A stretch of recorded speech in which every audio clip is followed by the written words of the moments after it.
बुल्ढाना जिले से बाप बेटे के रिश्ते पर सवालिया निशान खड़े करने वाली वारदात सामने आ रही है, जहां एक बेटे ने अपने ही पिता को मौत के घाट उतारा।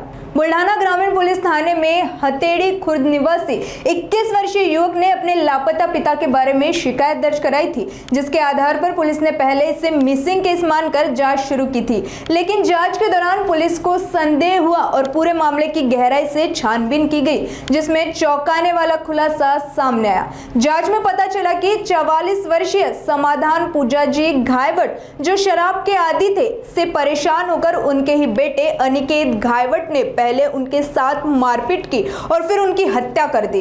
इसके बाद आरोपी ने सबूत मिटाने के लिए शव को खेत में ले जाकर जला दिया। पुलिस पूछताछ में आरोपी ने अपना जुर्म कबूल कर लिया है, जिसके बाद उसे गिरफ्तार किया गया। बुल्ढाना ग्रामीण पुलिस इस मामले की गहन जांच में जुटी हुई है।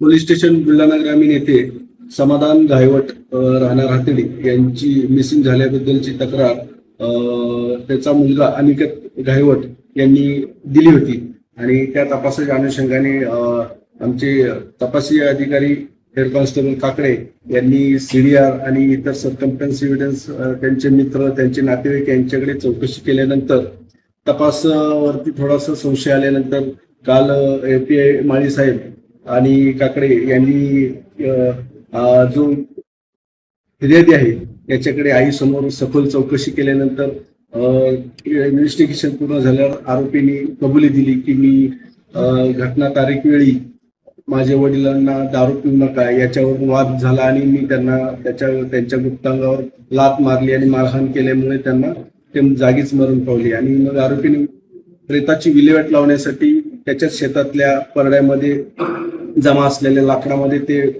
प्रेत टाकून आग लावून दिली होती। या संदर्भाने सर्व माहिती एपीआय माळी साहेब आणि काकडे यांना मिळाल्यानंतर लागलीच वरिष्ठ माननीय पोलीस अधीक्षक श्री निलेशजी तांबे, माननीय अपर पोलीस अधीक्षक श्री अमोलजी गायकवाड आणि माननीय उपविभागीय अधिकारी श्री सुधीरजी पाटील यांच्या मार्गदर्शनाखाली आज रोजी एपीआय माळी साहेब यांनी घटनास्थळ पंचनामा करून त्याच्यामध्ये घटनास्थळावरील सर्व पुरावे जप्त केलेले आहेत। आरोपीला ताब्यात घेऊन अटक केलेली आहे। आरोपीचा पुढील तपास पीसीआर घेऊन माननीय वरिष्ठांच्या मार्गदर्शनाने सुरू करण्यात आलेला आहे।